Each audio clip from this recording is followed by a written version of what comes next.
The price of giving birth in America is absolutely outlandish. So much so that it is actually causing Americans to have less kids, myself included. And on a prior video, many women shared their experience. It was this reality that inspired my story, A Baby is Born. It is set in a world where the price of giving birth is so expensive that the only way a mother can actually afford to give birth is to sign lifelong contracts on the behalf of her unborn child in exchange for those companies helping her to pay the bill at the end of her visit. And here's a sneak peek. A bus plastered in ads pulled up in front of the hospital.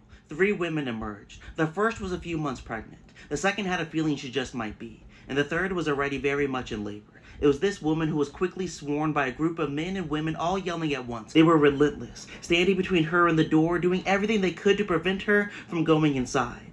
Nor was this the first time they had harassed her. They had been soliciting her since the moment her pregnancy test came back positive, and the results were sent from the baby birthing hospital to all of the companies in the area. And then, after the 2-week legally mandated waiting period, every other company in this great nation, which only intensified the soliciting, the harassment, the letters, the targeted commercials, the billboards in front of her apartment complex. They called her at all hours of the day and night. They came into her office in the middle of the workday and slipped her boss a 20 for the keys to her cubicle, which was only permitted to be unlocked during her 30-minute lunch break and her pre-approved bathroom breaks. And when she locked herself in her apartment, the recruiter still came, her landlord's pocket getting fatter night after night.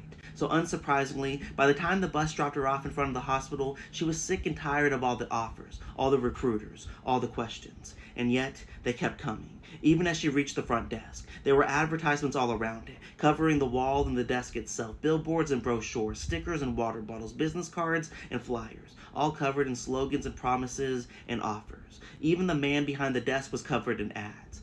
"Hello, miss," he said. "Who is sponsoring your visit today?" The advertisements continued even in her hospital room. When the nurse left the room, Maybelline slid out of her bodysuit, which was covered in the many patches she had acquired throughout her life. Some were given to her at birth. A few more provided whenever a corporation sponsored one of her childhood activities, and many more given to her whenever she took out a loan of any sort, and dressed in the gown provided. She then lay in bed and stretched out her legs. The television across the room played pitches from various brands and their recruiters. She closed her eyes and tried to ignore them, but the volume had been turned up as loud as the TV would allow, and she could not avoid their messages. She sat up in bed and looked around the room for a remote, but could not find one.